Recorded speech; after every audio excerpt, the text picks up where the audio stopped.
Hey Leute, willkommen zurück zu Black Rose. Wir machen weiter in diesem verrückten Irrenhaus. Oh, ich habe nur einen Schlüssel gefunden. Oh! Was? Da ist jemand vorbeigelaufen. Macht mich nicht fertig. Irgendjemand ist noch hier mit uns. Oh, oh. Das ist... Okay, das ist so eine Art Vision. Was hier mal geschehen ist.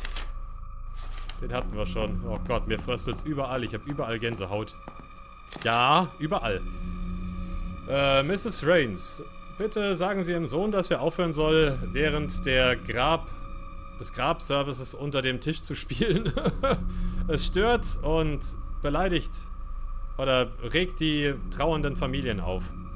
Heute hat er auch einen der Schlüssel gestohlen. Einen des Besucherraums und hat später damit versucht, eine der Schubladen, also einen der Schreibtische in der Leichenhalle zu öffnen. Dieses Verhalten ist nicht akzeptabel und wird nicht toleriert. Wenn Sie nicht anfangen, ihn zu kontrollieren, werde ich mich persönlich um ihn kümmern und ihm eine Lektion erteilen. Michael. Okay, frecher Bengel, du. Hat er da irgendwas geklaut, ja? Oh, jetzt geht die Tür auch auf. Einfach mal so einen Schlüssel klauen. Ist ja gar nichts. Ich habe so ein ganz schlechtes Gefühl in diesem Zimmer. Da geht das nicht. Oh, da liegt ja noch ein Zettel. To make things even weirder, this place has a serious lockdown system. Yesterday was the first time I've ever seen it used, and many of the workers, including myself, were ordered to wait in the family room until the situation was taken care of. No one I've spoken to about it knows why it was done, or at least they won't say.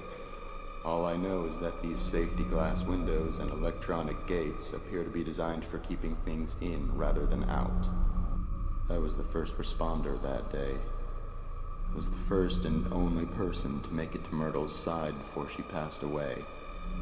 She managed to give Sullivan a parting "I love you" on that baby monitor, but that was the last communication they ever had. The last thing she ever did was give me that piece of paper. It was a short poem she had written for Sullivan earlier that day. She asked me to give it to him, and I promised her I would. Then she slipped away. I guess Sullivan had picked up by Myrtle's weak rasping in the baby monitor that something was happening to her, because soon after she'd passed, he came running into the hall from the upstairs arrangement room. But he was too late. She was gone. That's when he broke down. I'd never seen him show so much emotion towards Myrtle before. Then, of course, the rest happened. I'll keep my promise, even now. It's all I can do for my dear friends. Oha. Ja, Sullivan war der Geliebte von Myrtle und sie ist leider gestorben. Das haben wir ja mitbekommen. Myrtle hat uns schon heimgesucht, ja. Warum habe ich keinen Sound? Hallo? Kein Sound?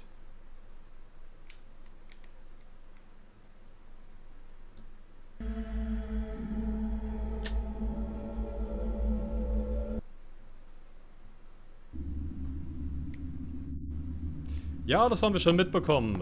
Sullivan ist wohl der Geliebte von Myrtle gewesen. Und sie hat uns bereits heimgesucht, die Gute.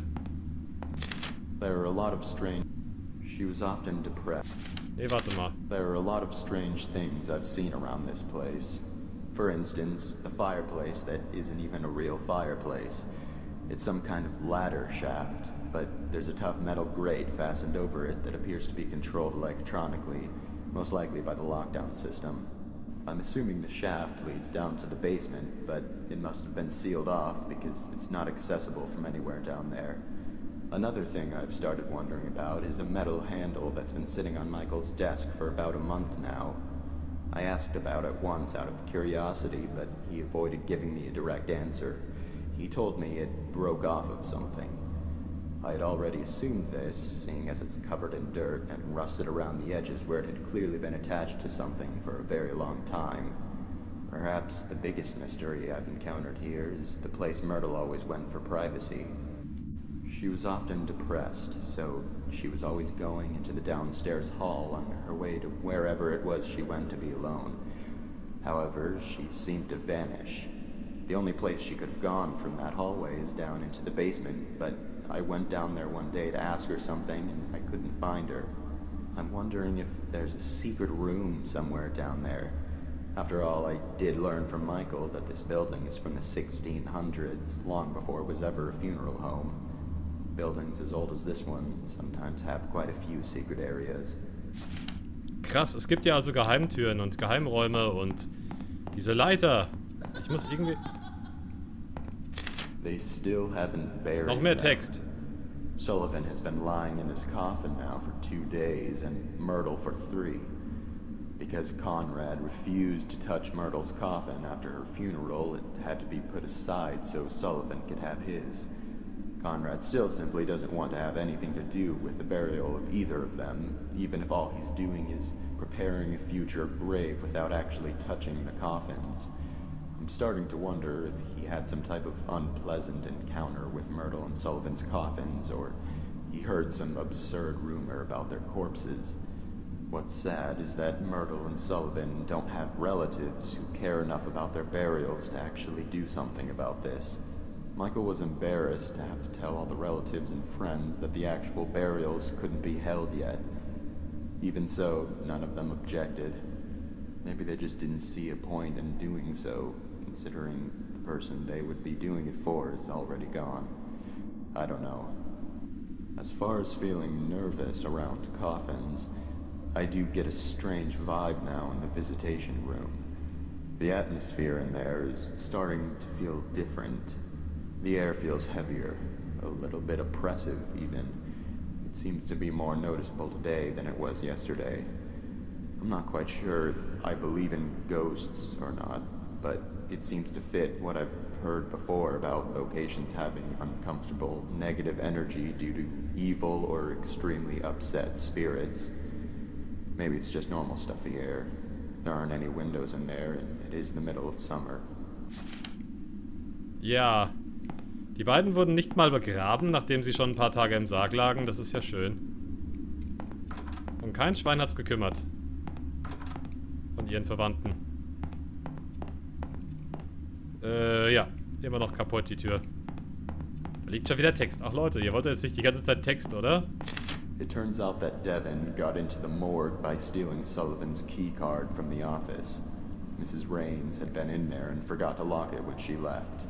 Nobody knows exactly how the kid figured out the passcode, but considering what a flake his mother is, that's probably just something else she inadvertently compromised.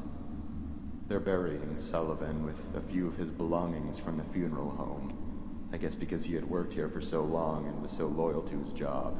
Michael revealed that one of those belongings is Sullivan's key card. Of course, they would need to deactivate it from the system to avoid any breaches and the chance that it was stolen. But then again, Mrs. Raines would be the one who would do that. I discovered earlier today that Devin had stolen the system lock override key as well and hidden it somewhere in the building. This has got to be the most troublesome, ill-behaved kid I have ever encountered. Devin ist super. Kleines Drecksblag. Devin ist super. Irgendwo im Gebäude hat er den Schlüssel also versteckt.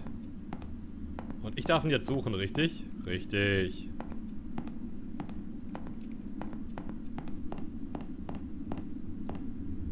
Aha.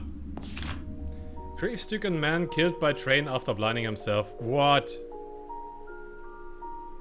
They never buried either of them. Both are still here. Sullivan und Myrtle wurden nicht begraben. Irgendwas steht auf der Rückseite. Sie sagen, dass wenn du die Rose nimmst, er aufwacht. Das ist der einzige Weg, seinen Sarg zu öffnen. Aha. Ich habe auch gehört, dass er dich in 3 Teile reißt, wenn er dich findet. Irgendwas ist unter dem Tisch. Oh! Sie werden ihn nicht finden. Niemals. Ist das Devin? Der kleine Junge mit den roten Augen, alter Schwede. They stitched him back together. Ist das Sullivan? Der wurde ja vom Zug erfasst. Wurde er in 3 Teile geteilt vielleicht? those attending the funeral service for Sullivan James, please gather in the visitation room.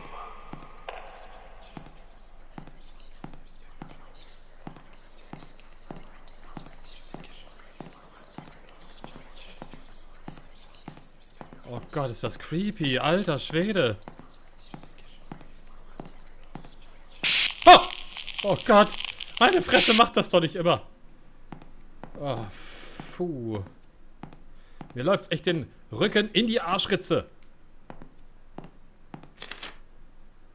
Was? Was ist das für eine geile Zeichnung?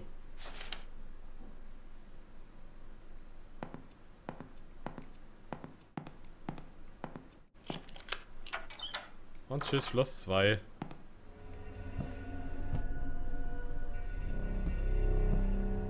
Oh, Kinder, ich will das nicht. Ich gehe gleich wieder. Die Luft hier drin ist so stickig. Das sagte er schon, weil es hier keine keine Fenster gibt. Oh, scheiße. Dare you, double dare you. Wag es dich nicht. Wenn ich die Rose nehme, geht der Sarg auf. Ah, guck mal, wie schön das ist. Oh. Da ist Sullivan drin. Und ich muss die Rose aber nehmen, Kinder. Ich darf mich doch entscheiden. Nein. Ich weiß nicht, wo ist der Mauszeiger? Wow, der Mauszeiger ist weg. Man sieht es ja gar nicht mal richtig, fällt mir gerade auf. Ich habe die Rose genommen. Ach du Scheiße. Leute, das Fenster ist ein bisschen nah rangezoomt, sehe ich gerade. Oh, das werde ich korrigieren bis zum nächsten Mal. Ich glaube, das stört jetzt aber nicht so sehr, oder? Man sieht halt alles ein bisschen mehr im Fokus, sage ich mal. Also es sind ein paar Zentimeter abgeschnitten am Rand. Ja, ein paar, also nicht viel. Man sieht ganz oben links den Score nicht, sagen wir mal so. Ha! Willst du mich verarschen?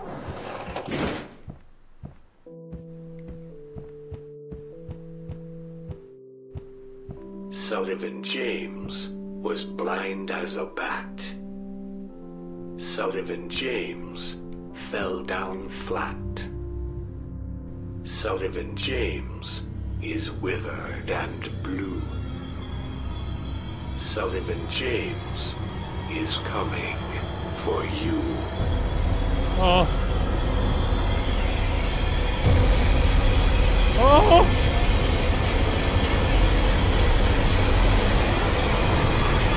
What the fuck? Oh! Nein! Ah! Ah! Was macht er denn?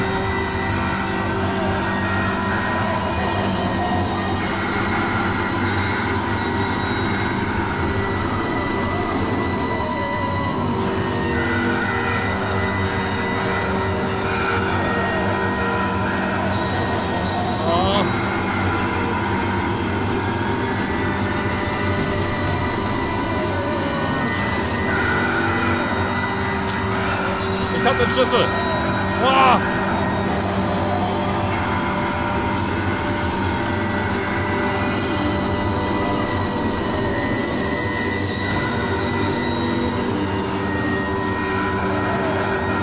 Oh Gott.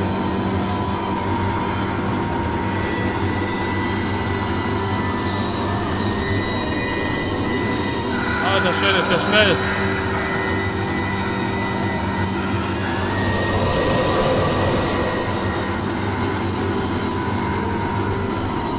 Kacke!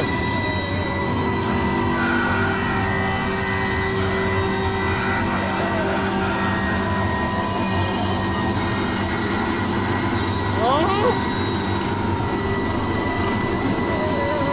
Oh! Oh, was? Irgendwas ist runtergefallen, da wo Sullivan war. Was zur Hölle? Was ist das? Das ist eine Karte. Eine Security Card. Oh shit, Mann!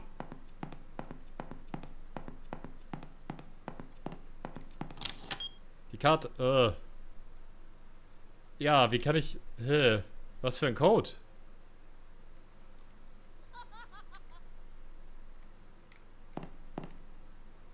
Was? Count the lines between the lines. Hä? Count the lines between the lines.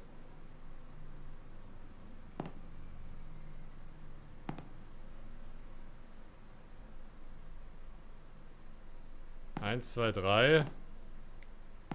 Wie soll ich das verstehen?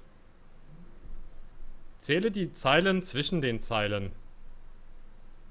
Ach so, oh, ja. Das ist 8, weil hier sind 8 freie Felder. 3, 7, 8, 3, 7, 4, richtig? Warte. 8, 3, 7, 4. Und jetzt? Access denied? Hä?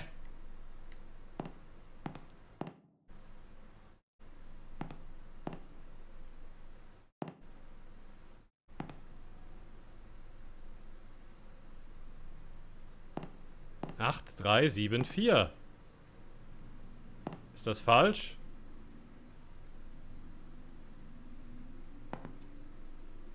Dann 1, 6, 2, 5. Vielleicht stimmt das jetzt. 1, 6, 2, 5. Nein.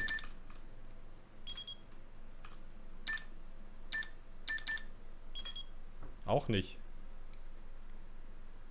Okay. Schreibt mal in die Kommentare, was ihr denkt, dass der Code ist. Ich mache hier Pause. Danke fürs Zusehen. Wir sehen uns wieder zu Black Rose. Bis zum nächsten Mal.